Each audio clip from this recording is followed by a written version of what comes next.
She has a very mean, evil streak in her. You don't expect somebody you know to kill somebody. It takes a special kind of diabolical thinking to do that to other people.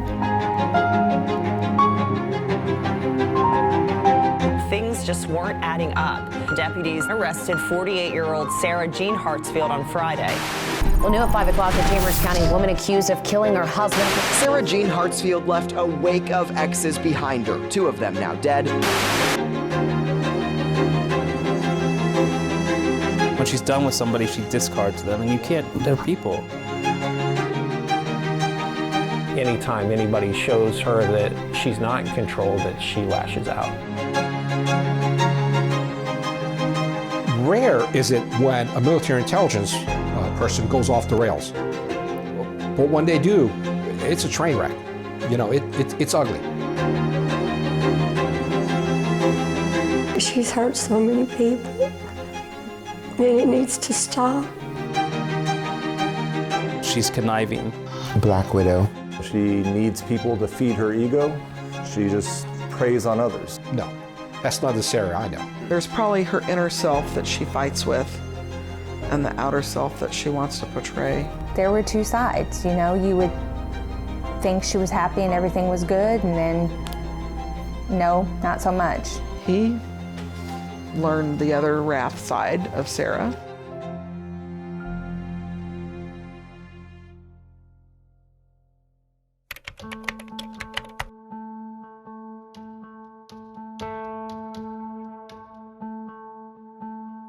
The Facebook post said, $5 million bond on murder suspect. We found out just like a lot of people who knew Sarah. While covering the story the next day, the county sheriff told me all of her living exes were scared for their lives. Several exes? More than one dead? The comments on that post started stacking up quickly. People from all over the place seemed to have a story about Sarah. That's when the calls started and didn't stop for months. Stories that almost sounded unreal with each day. The stories came from across the country, but this twisted web didn't start to unravel until husband number 5. I worried all the time and prayed about it, that God would protect him. How did you find out about the day he went to the hospital? She had called my daughter and told her that Joe had been taken to the hospital. He had been taken to the emergency room and he was unresponsive. Were you surprised? I won't say I was surprised at all. I expected something was going to happen. Joseph Hartsfield was 46, a father of 2, a diabetic whose sugar usually ran high, but his glucose level had dropped dangerously low. Sarah said she left a glass of juice for him on the counter to help bring it up, even got some jam to put in his mouth. But once he was at the hospital in Baytown, doctors did everything they could to raise it, but nothing seemed to work. Sarah's family and Joe's family spent the next 8 days just hoping he'd pull through. It was very nerve-wracking, very,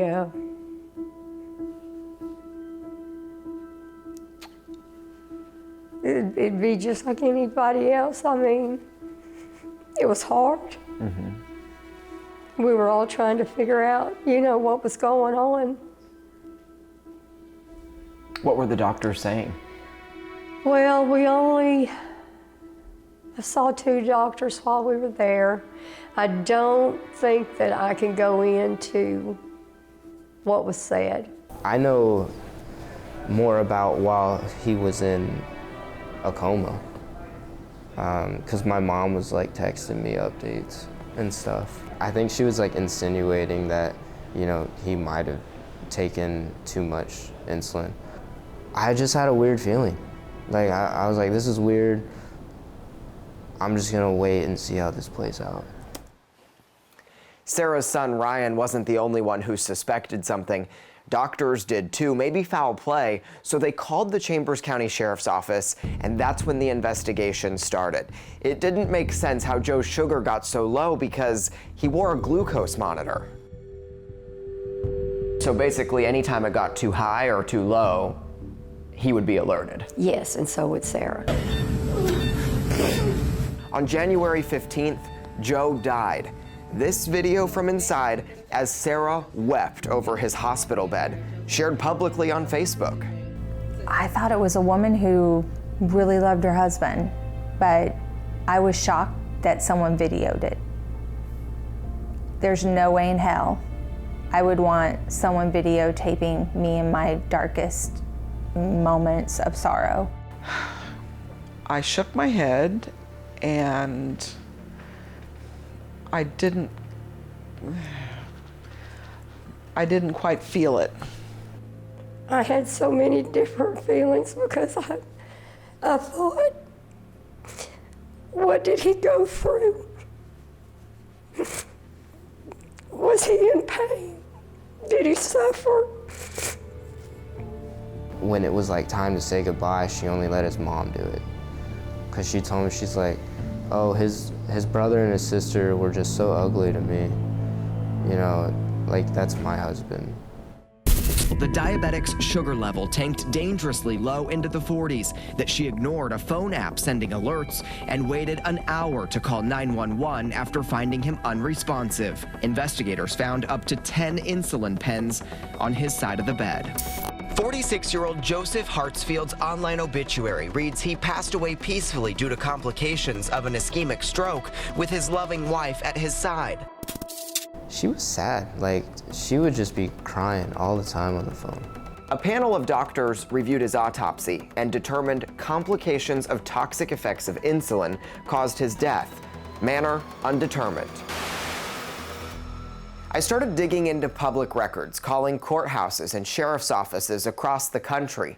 Slowly but surely, we learned about Sarah's little brother's bizarre death, a murder plot she allegedly concocted, even a fatal shooting of her fiancé. The story quickly expanded. We crisscrossed the state of Texas, took a trip to the East Coast, and hopped a flight to Sarah's hometown. They called us with Sarah, and we ended up with her. When we got to Missouri, one of Sarah's foster mothers showed us around Otterville, a town of only a few hundred people, about 100 miles southeast of Kansas City. They said that she'd been through some trauma situations with her natural biological family. She was required to go to counseling, and so I was prepared for a troubled early adolescent going into teenhood situation. I tried to let her have a typical teenage, you know, we'd go shopping, we'd buy clothes, we'd go on vacations, we'd go to the lake, she could go to dances, you know, try to have normalcy. I met Sarah the summer between 6th and 7th grade when she moved in next door. It was like having a sister that I really wanted to have that camaraderie, to have that relationship with. I loved her. We had a lake home and we'd go down there and go out on the boat, and she could bring friends or whatever. So she did fit into our family well. I immediately took to her, and I felt like she took to me, and we were instant friends. We all grew up together. How would you kind of describe her as a kid? She wasn't disrespectful or loud or really talk back. Her thing was she might be sneaky. You know, if she wanted to go do something, she might sneak off or not tell you the whole story of what she's up to. But kids are kind of like, some teenage kids are like that too. She was never a loud yeller, talk back. She would just be quiet. If she was mad about something, she'd just quiet and give you evil eye and go to her room. I never really knew of anything outlandishly crazy back then. Life with Barb appeared to be pretty different than Sarah's biological family. Records revealed her stepfather had an extensive criminal history and served time for a murder conviction, a love triangle that ended in a shotgun killing. In 1990, when Sarah was living with Barb's family, her 10-year-old biological brother still lived with their mother. He was playing with a nylon dog leash on the front porch when he apparently fell off the porch. The leash got stuck on the stair railing. Their mother found him face down, leash around his neck, after hanging there for at least 10 minutes, strangled, dead, when he arrived at this hospital in Sedalia, Missouri. It was supposedly an accident, is what we were told. I remember her having to go to that funeral and just being pretty devastated. Investigators ruled it an accidental death, acknowledging the bizarre nature of it. A county caseworker even noted their mother showed no emotion over the loss of her son. And follow-up reports showed discrepancies in the story. 33 years later, the Cooper County Sheriff's Office in Missouri reviewed the case, but found no evidence that shows it needs to be reopened. It was really weird to, hear that and to know that she had lost a brother, because none of us had been through anything like that before. So then I really felt bad for her then. Despite the hardships in Sarah's past, she found love. So even in high school, did it seem like boy craziness? Oh, yeah. Yeah. And I can't say anything because I was boy crazy. But yes, yeah, she was pretty, she liked that attention. She didn't want you in the way. If she liked a boy, you knew it. And so I knew she wanted to have a serious relationship with someone. When I first met Sarah, she seemed to be a very, very nice, attentive person. What I liked, she liked. She was fun to hang out with. At Greenridge High School, Sarah met her first love, Titus Knernschuld.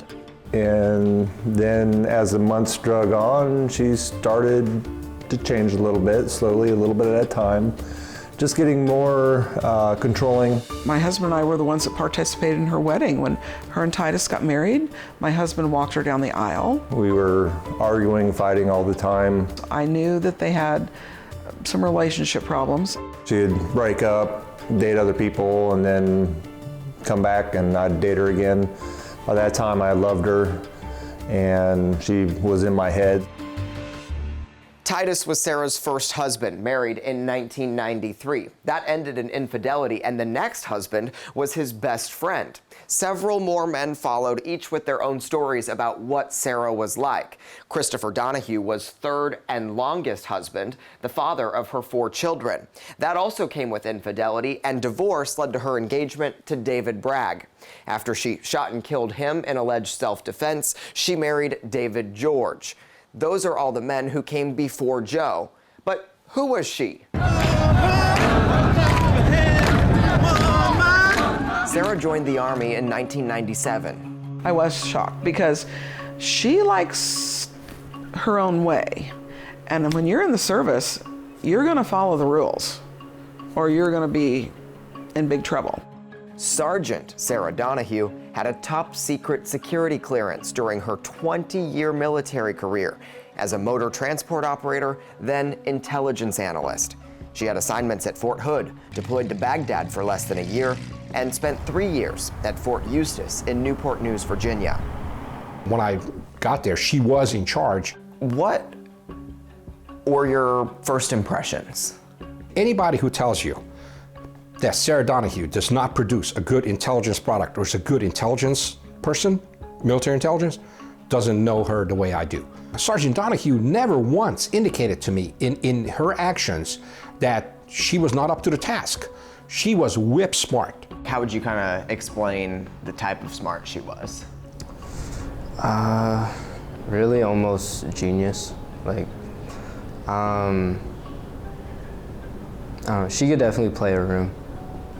But if you let her talk long enough, you'll find inconsistencies every now and then. When investigators started looking into Sarah Hartsfield's past, they realized she lived in dozens of different places in different states across the country, including here in this Williamsburg, Virginia neighborhood. It was only about 20 miles from Fort Eustis. Big houses, a very nice neighborhood. The family called it home for about 3 years.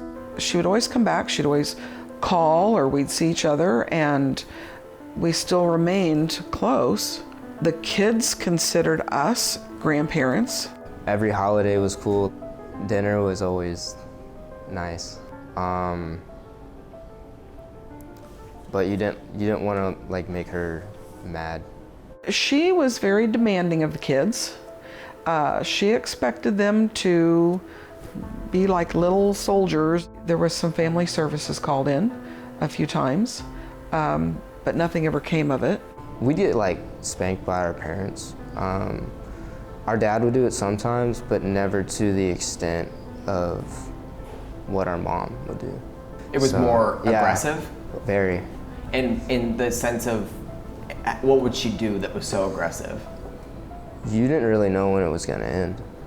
I was 4th grade, and I had stayed home for about a week because my face was all messed up, and I had bruises all over my body. And when I came back, just in side conversation, told one of my friends, like, yeah, man, I got to stay home, you know, because my face was messed up. And he's like, dude, that's child abuse. I'm like, what's that? And he's like, your parents can't do that to you. I remember she would always be like, oh, well, you can tell people whatever you want, but no one's gonna believe you because of the position that I hold in society. Captain Markovic's first evaluation report of her didn't reflect any problems, only good work. But he started hearing from troops complaining about her leadership style. There was no understanding of mistakes. There was no acceptance of mistakes. There was no benefit of the doubt given to anybody who worked for her. There was none of that. The same benefit of the doubt that she expected on her end, she never showed that courtesy to any of the troops working for her. She was telling us like, yeah, I messed up a lot as your mom. You know, I did this wrong, I did that wrong, I did this wrong. And you're like, wow, an apology. But then she'll hit you with, but I was with your dad at the time and I was so sad being with him. Like, it was so hard being married to him. I was just so unhappy, and that affected me in a way which made me do this. There is an apology, but it's, there's no accountability.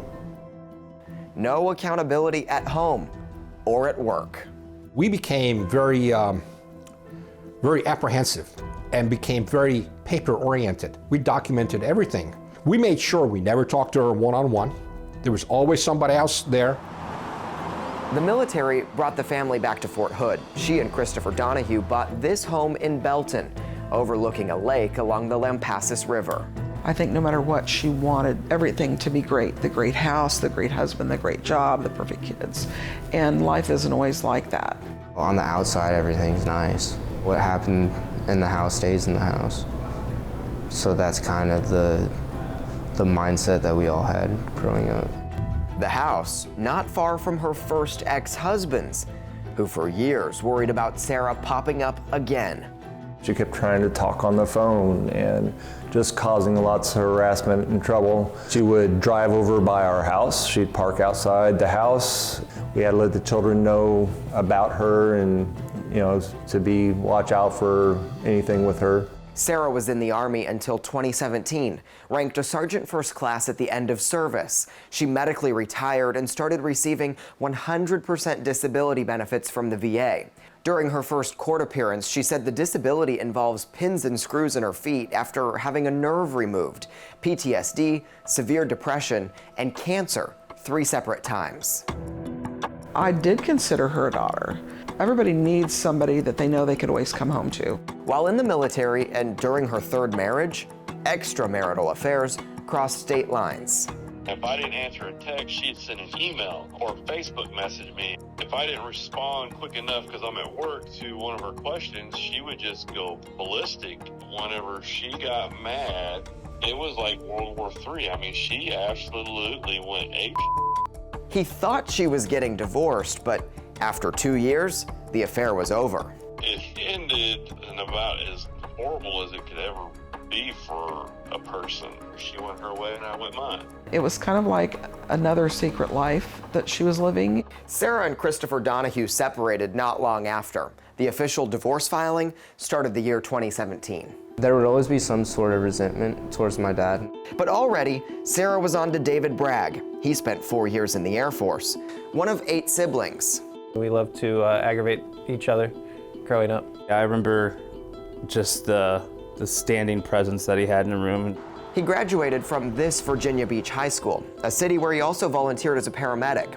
His career took him to Fort Hood for a solar energy farm project. That's where he met Sarah.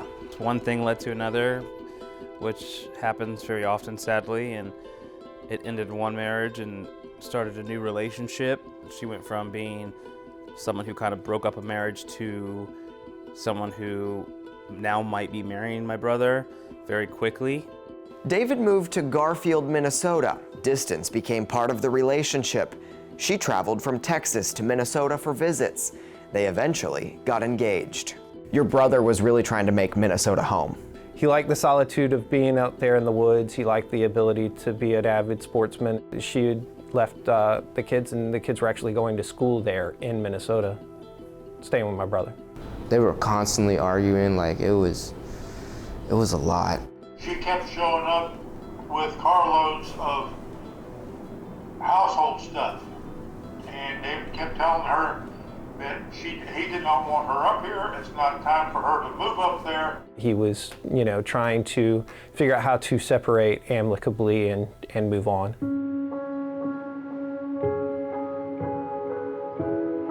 I woke up that morning and it was weird. Like there was just something in the air. David Bragg, shot dead in his Douglas County, Minnesota home. He never made it to the altar to marry the woman who killed him.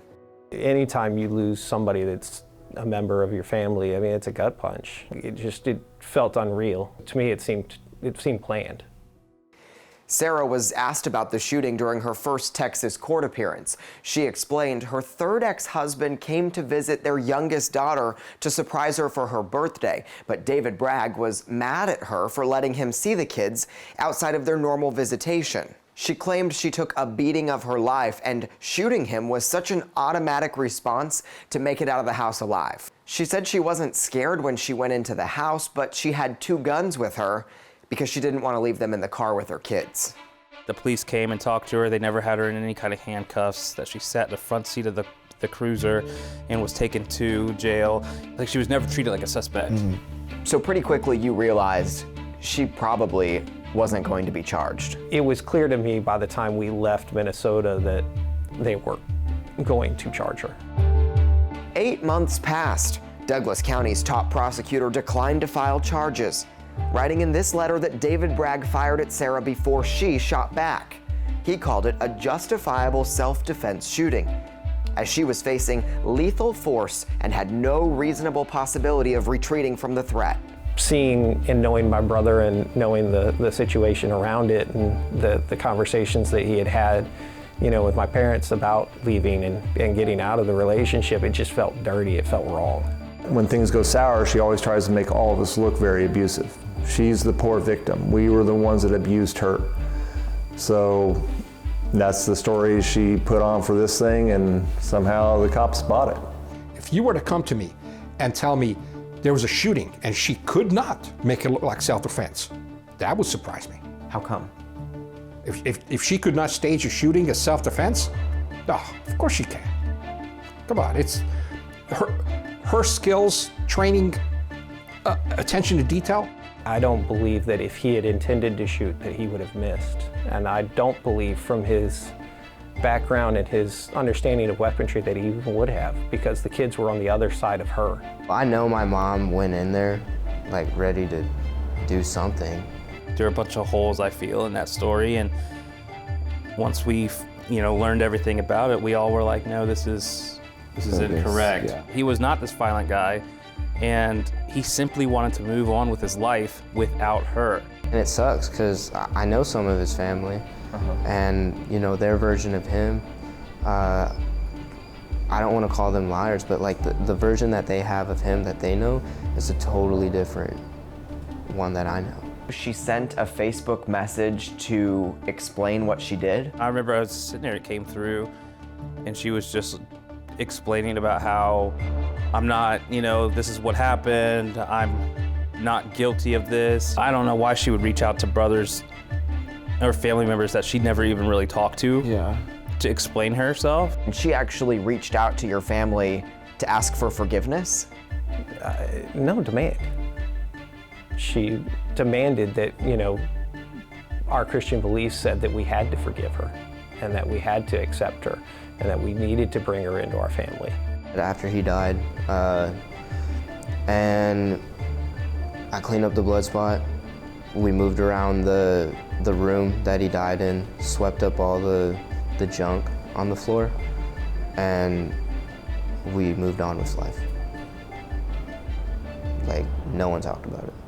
Days after her Texas arrest, the same prosecutor reopened that shooting investigation in light of new information that came into the sheriff's office but wouldn't share more details. That review is ongoing at the time of this documentary. She called to tell me, that story of her version and everything, and she was getting ready to start seeing her next husband, and she said he was a little bit older, and she told me that, and it just became, it just keeps getting a little crazier. So I backed off and I didn't reach out anymore, and we just kind of quit talking. 6 months after prosecutors cleared Sarah in David Bragg's death, she married David George. The newlyweds moved into the same home where the first David died. The fact that she moved into the house post-mortem and took over control of the house was awkward. Even worse, she married somebody and moved a new significant other into that house.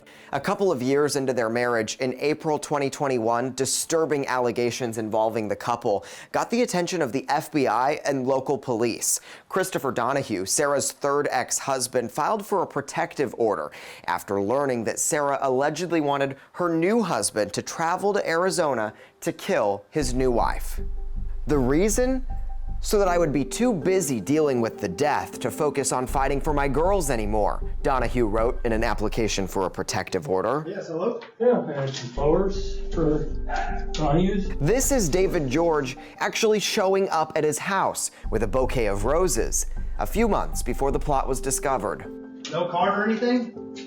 Let me check and see if I still got it. But he never came back with a card. Donahue watched him drive away in a black car, which Sarah allegedly had him buy to drive to Arizona to carry out the hit. Well, that one was another one that took me by shock. They were very scared. They were shocked. The affidavit says Sarah told David George he wasn't allowed back in their house until he finished the job. But he'd been trying for months to get her to stop pressuring him, and he'd lie to her about why it hadn't happened yet. I think David cared about her and was reeled into how good a person that she can be, and was trying to make her happy and keep peace. I thought it was nuts, but after the year or so that I've had with her from getting kicked out, I wasn't putting anything past it. David George denied the allegations, calling them lies and fabrications in this sworn affidavit. He wrote that Sarah is a good mother and doesn't present a danger. But I contacted him, and he said, I retracted the truth trying to protect her. Anybody who knows me knows I wouldn't do that. Sarah has 2 loves in her life. That's all she's ever had, herself and money. A week after the FBI reportedly questioned Sarah about the murder plot, she filed to divorce David George. There's no other way to say it. He got played. Even when she was wrong, he's on her side. One of the kids who overheard investigators talking to Sarah told their father, Mom lied about everything and the agents were gone. But Sarah lost custody of her 2 younger kids. A Bell County, Texas judge granted the protective order after finding that family violence occurred and was likely to occur in the future. The order still in effect. In January of 2022, court documents show Sarah's divorce with the ex she allegedly wanted to carry out the murder became final. Her Belton home sold around the same time. Welcome news for her first love who lives nearby. She got with her 5th husband and they sold the house here and moved to Houston. So finally we felt a bigger relief because, okay, there's no longer a place for her to stay here. When she first came at Thanksgiving, she was very nice, very, very nice, very pleasant. She seemed like she would be good for Joe. When I found out, I thought it was hilarious. I'm like, she really met a dude on Facebook and they got married. She quickly became part of the Hartsfield family. A month after finalizing her 4th divorce, after only 3 months of dating, Sarah and Joe got married. It was too fast. And the women that he worked with kept trying to tell him, Joe, don't do it. It's too quick. I was going to sit down and talk to him before, you know, about all of it. And then he walks in and they're married. What kind of a surprise was that for you as his mother? It was a big surprise. Joe was born in Channelview and graduated from C.E. King High School in Sheldon. He spent years working for the state as a parole officer. He never met a stranger. If he loved you, he loved you. And he would always be there for you no matter what.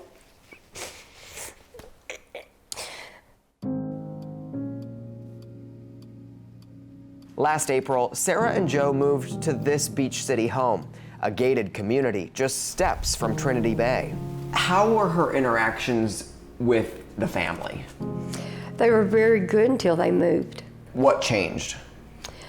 I really honestly can't really tell you. I don't know. Everything was fine and then it wasn't. In December, Sarah went to San Antonio for a few weeks for a surgery and stayed with her son. It was supposed to be like 3-4 days max. Her and my roommate had that argument, and then she left. She posted on Facebook on December 18th, in a bad situation, you have to know when initiating an exit strategy is all you have left and hope it won't take an eternity to recover. She told me, she's like, we're done. They were sleeping in separate rooms at that point. He was leaving her. We went the next day and opened a checking account back up there where we live. He had already discussed moving with someone. And he just said, Mom, I'm done. I can't do it anymore. If I stay, she's gonna drive me crazy. Did he also apologize to you? Yes. What was he apologizing for? For all the problems she had caused us. Sarah made this post around the same time. A man who has mommy issues tends to approach relationship issues like a boy. She posted almost every day after he died. One said, I'm a widow. Those words and that title can't be possible. I know we loved each other dearly. I miss him so much. As soon as I saw it, I was like, she killed him. It wasn't about her husband dying, it was about her being a widow. It just seemed like, woe is me and I need this attention. And so I unfollowed her. Chambers County's top prosecutor presented the case to a grand jury, which returned an indictment for murder. The arrest came February 3rd, a day after she turned 48. Does it surprise you that she's in jail? No. Growing up, I'm like, you know, what if my mom does get caught doing this? Because I knew she wasn't doing the right thing on our behalf. It's kind of surreal seeing it happen. Like, I know it's for the best, but it's still my mom, so it's kind of weird seeing it. Honestly, we were all waiting for something else to pop up. Yeah. Just the way it seemed like it was like, you know, when my mom told me about what happened to Mr. Hartsfield, I wasn't surprised. One hand, it was a little bit of a surprise. On second, it was like, oh my gosh, she finally got busted. But the surprise was that she got caught. Is this the same Sarah we went to high school with? Is this the same Sarah Smith that, you know, we knew when we were kids or whatever? And I'm like, yes, that is. Now behind bars in the Chambers County Jail, she's locked away in this all-women's cell with bunk beds, right next to the dining and bathroom areas. A small TV in the corner airs local television, and this kiosk lets her send and receive messages. One thing everyone told me about her, she loved texting, and I quickly found out that was true.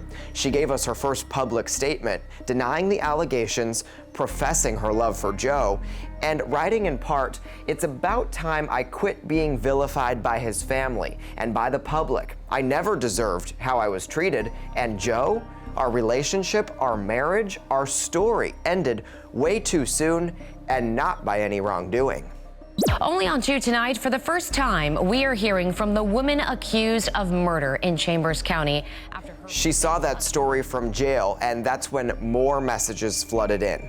When I checked my phone in the morning, it took about an hour to read everything she said. My story and the truth have me walking out of this jail free of all the false accusation I've been subjected, in addition to what is seriously character assassination on a nationwide level. She told me to quit the type of journalism found in grocery rags and be a reporter with class and dignity. She said if she's guilty of anything, it's picking horrible husbands. Pretty soon after, she blocked me, but her attorney talked outside of court earlier this month. My issue with her was that I didn't want her speaking with the media, and that's because we know that anything that she says could be used in the court of law. Sarah's in a position where she's never had to endure this type of treatment as far as being incarcerated. Our defense is she had nothing to do with it. And if you had nothing to do with it, I mean, that's your defense. You know, I never gave him medication. I never did anything with his medical. I was going through my own recovery at the time. Their case has diminished as far as reasonable doubt goes. They're focusing on past events and not this current event. Watch themselves as far as their judgment towards Sarah. Wait till this whole case is complete. We know we have the right to be considered innocent until we're proven guilty. And so I just want to remind the public of that. You know, sometimes in life, after you see stuff go on for so long, you shake your head. What's heartbreaking is these people who have lost their loved one for some kind of senseless something. Why? Why? This wasn't someone who was raised by a monster who you would expect to go out into the world and hurt other people. When I got divorced, I was surprised I got out alive. People used to laugh when I would say it, but the same people now are like, oh wow, it's amazing you got out alive, thank goodness. I would love to have my brother back. I would love for his kids to be able to call him on a daily basis. I would love for those relationships to be whole. Do you think she's guilty? Yes. Do you think she's capable of covering it up? Yes. Yeah. If nothing happens furthermore in her case down in Texas, I think someone else is going to end up getting hurt. From 5 years, you know, you got 3 major incidences that many people would probably go to jail for, you know. If she gets out of jail, I'm going to be very fearful of my life. If for whatever technicality she gets out, let me know, because I got to start watching my back. She is vengeful, she's revenge oriented, and yeah, let me know. Are you kidding me? I felt kind of like we were hoodwinked.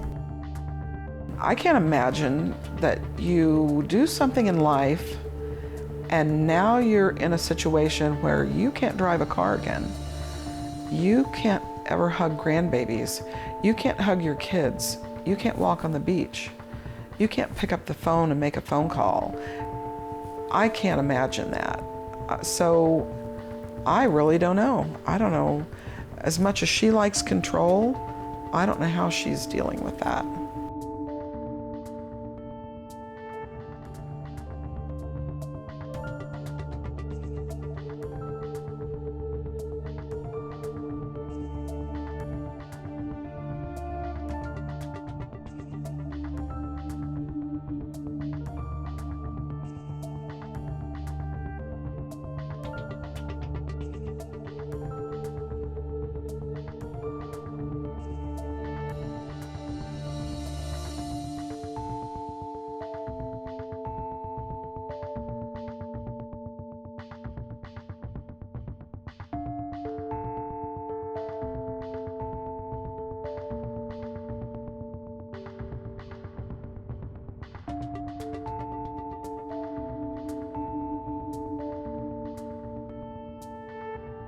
There can only be so much coincidence.